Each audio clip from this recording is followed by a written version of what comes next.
1955. L'Algérie saigne, le monde regarde. À l'ONU, le sort d'un peuple se joue.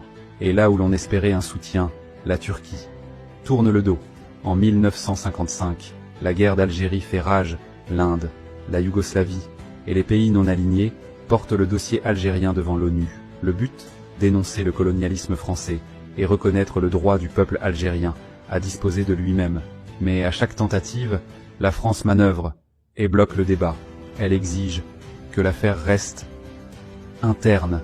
Le 30 septembre 1955, 33 pays votent pour inscrire la question algérienne à l'ordre du jour. 18 s'y opposent, parmi eux, la Turquie.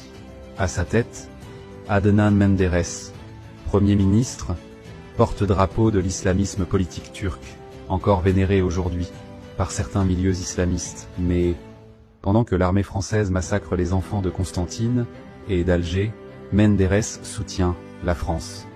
Oui, un leader islamiste qui s'oppose au droit d'un peuple musulman à se libérer du colonialisme.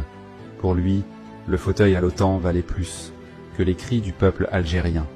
L'amitié de Paris, plus précieuse que la dignité des martyrs. Et l'histoire ne l'a pas épargné. En 1960, l'armée turque le renverse.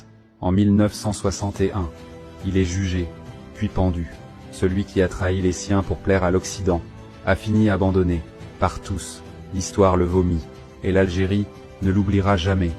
Pendant ce temps-là, des pays non arabes, non musulmans, parfois très éloignés, prennent la parole pour défendre l'Algérie. L'Inde de Nehru, l'Indonésie de Sukarno, la Yougoslavie de Tito, le Ghana de Nkrumah, la Chine, le Mexique, la Suède, Cuba, et même les États-Unis. Dès 1957, le jeune sénateur John F. Kennedy prend position. En 1960, son discours secoue le monde. Il exige que la cause algérienne soit reconnue comme une lutte de libération nationale. Il appelle à l'indépendance sans condition. Alors pourquoi la Turquie a-t-elle trahi? 3 raisons. 1. Elle entre dans l'OTAN en 1952 et devient un pion du camp occidental. 2. Elle rêve d'Europe et préfère les salons de Paris aux prières d'Alger. 3. Elle ne s'est jamais sentie solidaire des peuples arabes ni africains. Face à l'Algérie, elle choisit la France. Mais l'histoire est un juge implacable. En 1955, les vrais amis de l'Algérie ne parlaient ni arabe ni turc, mais ils parlaient justice. Pendant que la France tuait, ils votaient pour notre liberté. Pendant que l'Algérie pleurait ses martyrs, la Turquie détournait le regard. Souviens-toi, ce n'est pas la religion qui fait un frère, c'est le courage de se lever quand un peuple tombe.